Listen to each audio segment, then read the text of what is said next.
One more quick one here. So you can see I followed the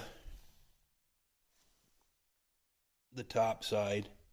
Oh, I suppose about 3/16 out. Maybe a little bit of trim in there. And then I'm in closer here, and then I cut that out. And then I'm a little under the door, and then I'm back out right here. And that's just the way that is.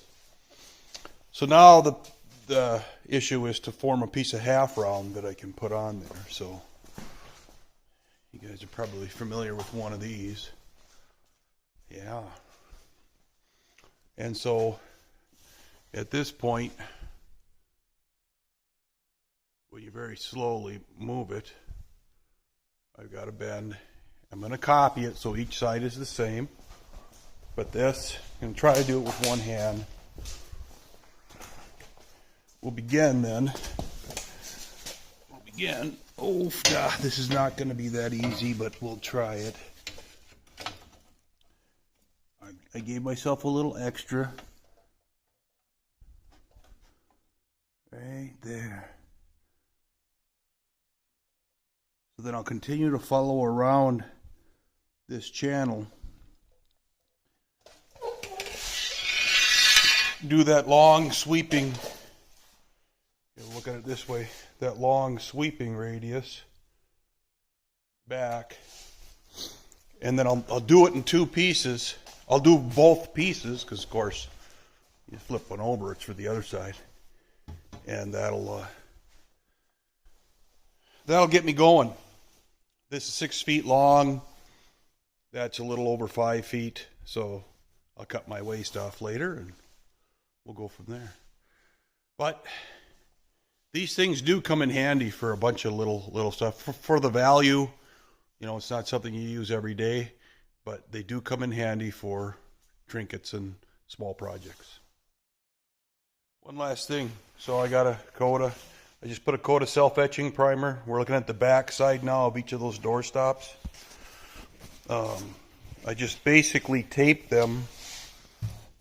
There, you can see the tape edge just behind the metal, and wrapped the tape after I got them all sanded down. And, a lot of guys will laugh at me taking the time to do this or that kind of thing. But you know what? At the end of the day, another custom piece. I think it turned out great. It was a fun little project. Well, would you look at that? Each one of them is individually painted, shaved, trimmed, other than dust from sitting on the top of the car here. And these guys will sit behind the door, right in there. Right in there. One on the top, one on the bottom, spaced equally from side to side. And seems insignificant, but that'll achieve what I want for the doors, the door stops, to keep that nice and smooth. I'm happy with it. As you know, we used this, and we made these. So now I've got both pieces. Get it on the end of the bench here. The sight, just wonderful. Down in this area, they're just following the body. So, there's a little bow here that's not there, but they just follow. I can easily push those in and tack them on as they go around that radius of the body. But I basically formed from here to there. Around the front, they fit up nice and tight. And at this point now, I got to just finish grinding off the passenger side and focus on cleaning up that edge and then weld them on. So it's going well. All right, got the one laying on that side. Now, it's kind of hard to tell with the colors, but that curves around and that's pretty straight right now. And I'll push it around as we go. but I've got the profile for here. I've got this profile done. So that'll, well, you get the point. This will run in here. Try to line it up a little bit. That'll run in here all the way up the front. I have to shave that. Shave that.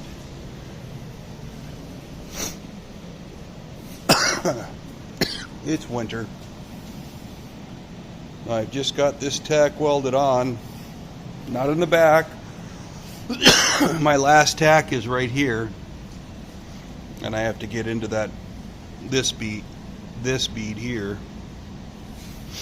It'll fold in, and then that guy will turn in to that shape. This stands out farther than this, kind of like that bottom bead right on the truck. That's a 37, but anyway. And then I'm just basically going to clamp and tack all the way down and finish that off. But that profile then is nice and true and straight and dresses it out properly. Originally on the car, again, there was the body came down and there was a flange with a tin piece that it snapped on to metal strips, if you want to kind of view it that way. And then the backside, I don't know if the backside held the apron or how the apron was mounted. My apron configuration is going to mount a 90, and it's going to mount up to that frame, that 1x3 that I'm welding this to. So I'm going to turn in and then screw it up in that manner. So it is it's working better than I thought it would, actually. And what I'm basically doing is making sure that I got the door gaps on the bottom, because they're just straight across there. So I'm using that as my gauge all the way across, so I can just basically have a nice clean line, and then that sill on the interior side I'll address. Well, that has the sill plate that will go on to cover up any imperfections, but also to dress the floor, seal the door, and provide a transition from the carpet to the outside of the vehicle. So it's going good. I'll keep plugging away. Hey guys, so at this point I have one side tacked up. She follows the doors beautifully, and you can see that, I'm just tacking the top side. You probably can't see, but I'm not yet tacking the bottom side. And that's because I want both sides tacked first. So I'm going to have this is going to be a serious challenge getting in here, but I have an overlap, and I'm just going to slowly, it's just going to take time to spot weld or tack until I get it. And I'm just tacked flush with the bottom of the rail.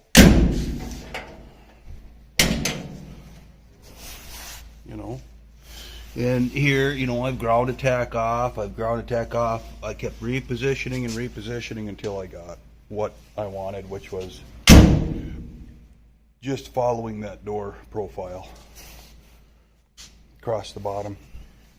The other thing is, before I even started following that door profile, I drilled and tapped and mounted my door stops. So that keeps the door, that's probably pretty obvious, but it keeps everything where it needs to be. And so that's done. Got the door stops on both sides, and I'm on this side. And now I've done the same thing across there. Remember, this was the lower area. There's certainly enough, I got a small gap as that profiles around there. But it's hard to do with one hand, but I can, basically, let me try it again. You see my grind Okay, so basically I got some waste on the front. Oh, and she'll fit up. Got my thumb in it here, but she'll fit up to the profile just beautiful. And we'll get in there and get her all welded up. So again, following the bottom of the door all the way back. So keep it on, keep it on. It was a project, that's for sure. I got it all welded and ground along here. I've got it continuously welded across the doors. It sights just beautiful with the body line. And I've got it continuously welded across the bottom.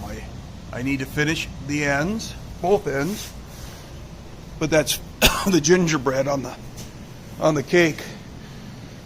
So I'll do a little bit of grinding. I'm just like this. I'm just going to take it just to the surface because I want that nice rounded edge, right? I want to be able to block it. So I'll take everything just to the surface and proceed to the other side. Very happy with it though. Very happy with it. That's a nice sheet. It just turned out really nice. And so this is in the same state it was in the last video. Tack welded. Woohoo! Okay, well I scratched her out. Got it all welded on, and then I took just a flapper and took the weld down just till I was touching the pipe because I want that shape of that pipe to be in, or not interrupted. And then I just blocked it with some 40 grit on a pneumatic sanding block, an 8-inch. I don't even know where it's at now. But basically, what I'm trying to show here is when you get into this stuff, you can see right here and right there and there, you know, because I'm welding around the post and there and then right in back. Those are low spots, you know, that's the mill scale on the pipe, but I mean, I'm just blocking it down all the way around, and I'm going up at an angle or a crosshatch and then coming back, but around the pipe. And so I do the top half and then I do the bottom half, or whichever way. But when you do a continuous weld, and I wanted to look for that on here, when you do a continuous weld, of course, it's going to pull. So if I had a bigger gap, for example, right there, it gave that weld an opportunity to shrink just a little more, you know, stuff like that. So in any event, I'm really pleased with it. I mean, let's see, for the sake of debate, it's round, so this probably won't even work. I never did this, but yeah, you know, you can't. Let's see, get a good gray area here, right here.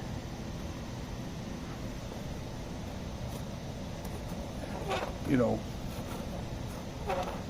I'm touching all the way around, so it's clearly any of that'll come out with the feather fill. But I'm very happy with it, very pleased. The door gaps, of course, are consistent and run across very nicely. And this I just welded in and came off with a cutoff wheel straight in. Again, being very conscious. I could get maybe a little bit of a dig here. But I was very conscious of where the tube was at, and did not want to get any grinding out too far on the tube, right? So, and then I just tacked, you know, just tack. You know, that pretend welding, I did that all the way down there. And I'll have to, when I come and block this, you know, I'll have to get this back down flush with the metal again, you know. There's not a lot of filler here, but I mean, just get it down flush. Then I'll probably do a finger of fiberglass in here and just push really hard while I'm going in there. and then block it out so I can get the pinholes and stuff in the weld. It's to me, it's not worth it trying to go and zap each one of those pinholes, because number one, it's not even structural. Number two, a continuous weld, top and bottom, it ain't going anywhere. The other thing is I cap the ends, that end, and I cap this end. Oh, it's so cold. That end's capped and ground. So now I got to repeat on the other side. But boy, I'm really happy with it. Really proud of how that turned out. So thanks, guys. A little harder to see because I got everything sitting over here. I can try to squeeze in a spot. There we go. That side's done now too. Fully welded. Fully welded and blocked out. That turned out really nice. Very, very happy with them.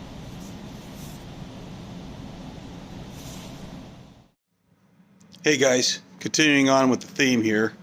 We're still working on the doors. Now I'm going to go to the sills, and we're going to get that piece wrapped up. Let's get you flipped around. Let's get you flipped around. Let's get you flipped around.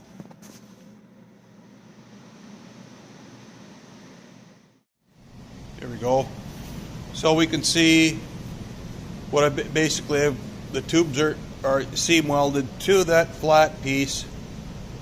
And I'm sorry I don't think I did any videos, but the floor wraps in, goes down a slight bit, and then welds to that 1x3 tube originally. So now this is on, and I lined that tube up to get the best door gap possible, so it followed the bottom of the door, and in some cases was higher, in some cases was a little bit lower. So all I did was skim coat now with fiberglass. I still got my raised floor, the floor still raises up, pardon my overage of fiberglass. That'll get sanded off, but I did that on both sides now. Okay, so I'm waiting for that to dry, and then with a glove I fingered in that,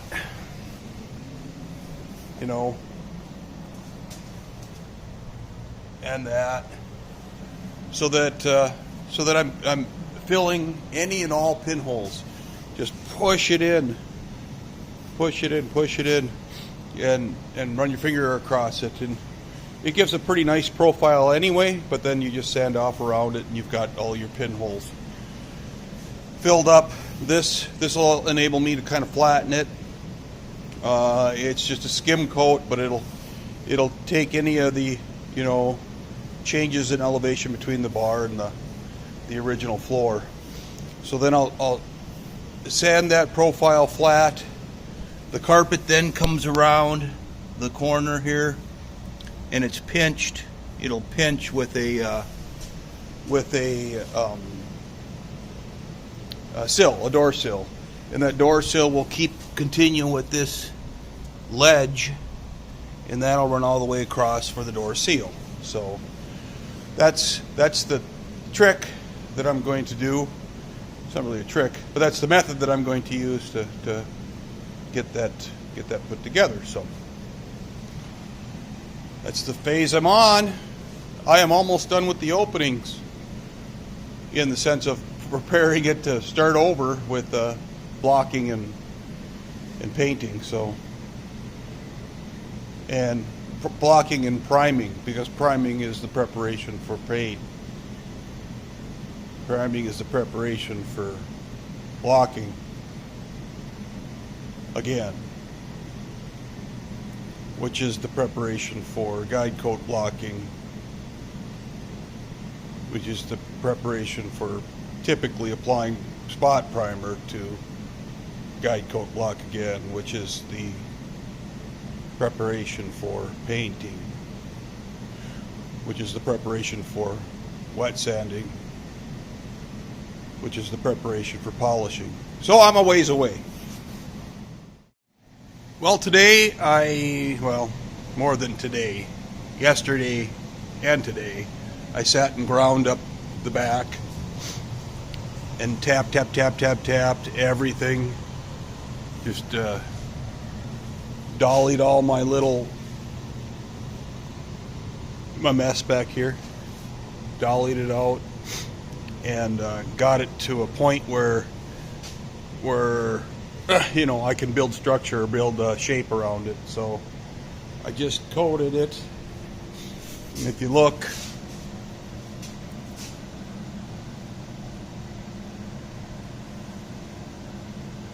I'm built up a little bit there. This camera doesn't, oh, there you go, looking through the lens, but she came out nice and straight, and then as you approach the back, it starts to curve in a little bit. I suppose when they punch the rear panel, and they form the windshield, this tapers in just a little bit, and so does that. With all the punch lines, there's a kind of that looks pretty flat, but on the body there you can kind of see it tapers up in. In other words, this is in just a little bit, and the metal tapers just in this area. So I'm trying to, of course I'll just sand till I touch metal, but the point being is this was so rough, but now as we approach it, we're working that shape back in, and we got two sides that are standing straight up. Even with the fill in them, you can see that I'm down to the metal in many spots through the fiber fill, but I piled it on here because that was the weld joint, and I just basically take a straight edge, right, and I walk it around here, and that's where I recognize that after you come around the corner, she starts to, I don't want to, there, you can kind of see it now, starts to taper in. So I'm going to try to maintain that was consistent, after you get around this corner, somewhere in this neighborhood here to there. So I'm going to try to keep that profile because I think that looks cool, and I've looked at a lot of pictures online and stuff, and I like that kind of. I tap this out as much as I can, but when I replace this piece, what I formed and welded in, you can see the weld. This whole piece had to be remade, that whole bead, because that was folded over the top of itself. When I stretched the body out, I attempted to salvage as much as I could, but basically this whole profile all the way up to here, somewhere in here, I don't know, there I can see a weld here, all the way up into there was welded on. So I just created that in the bead roller, and that'll have to be built up a little bit because it's a little bit flatter. I don't want to bring the sheet metal body out any farther, so that unfortunately I'll have to build up a little bit. I've tapped the snot out of it. So but anyway, I'll block these. Now look for, I'll have low spots. I'm assuming I'll have low spots in the fill, but I'll block it till I get, a good 80%, 80-90% of it. 100% is the goal. I tried to build this one up so I could get there, because this had a little bit of hourglass in it after it was welded. And once I do, I should see an unsanded eyebrow on each side start to develop.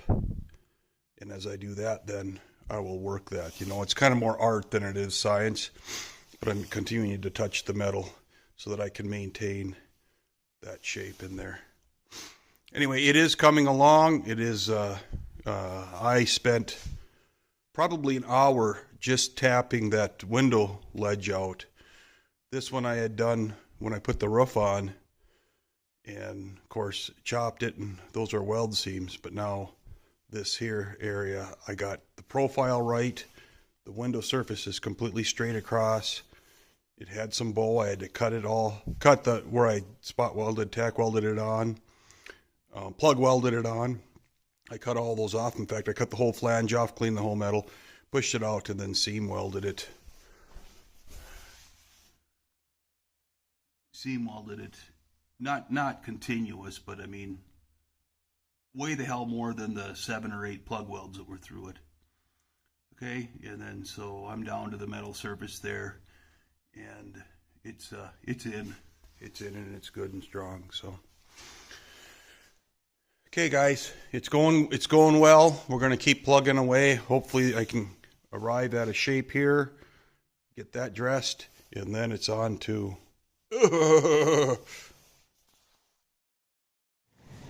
Alrighty.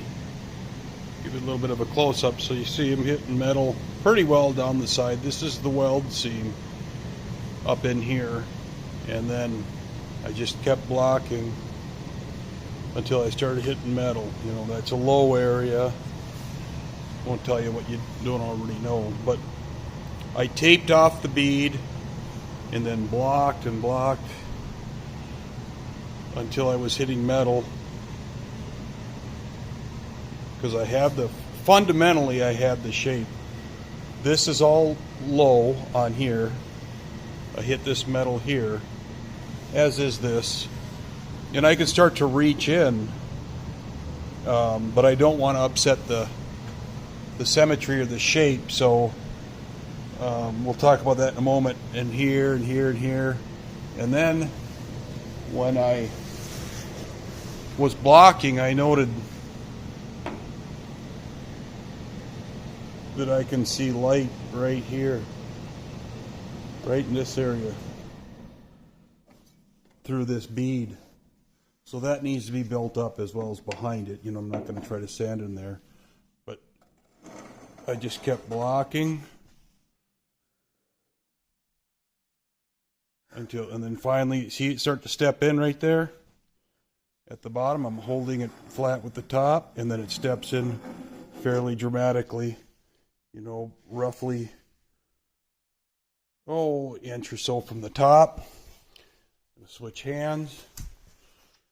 Come off of this side. Yeah, right there. Then she takes off. It's hard to do both of these. And here, you see the light, holding the top. About an inch from the top. So obviously, when it comes time to put the whole mess together with the finish sanding and the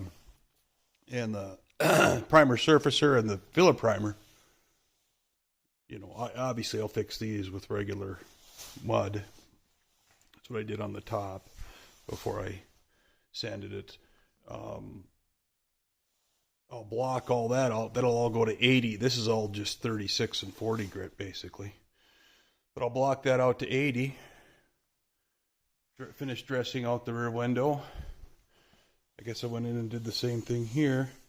And then I'll block this edge. We need some more material right here. But then I'll block this edge to match the rest of it. And then when we come to the surfacer and the long block with, you know, when we start working ourselves to 240 and 400 grit. That's when the straightness, you know, how good did I do? But so for now, I'm using a straight edge because these old cars, they were pretty well straight. And I mentioned in the last video that this, you know, kind of dovetails or turns in a little on that bead. So at this point, I'm pretty well ready to continue moving on because I want to, again, get everything here, at least below the belt line, completed. Around the car, and then in epoxy primer. Probably will just, because there's nothing to do up there, do the same thing along the top and get the second coat of epoxy. Been some comments on the fact that I'm wasting epoxy primer, but this is very close to the second year on this project, and I don't like flash rust, and I think, you know, we all spend money on some things, and epoxy primer certainly isn't cheap. It certainly isn't, but at the end of the story, I'm just sanding down to the bare metal. Everything underneath all of this stuff here is all 36 grit scratches. So I'm not too worried about adhesion related issues.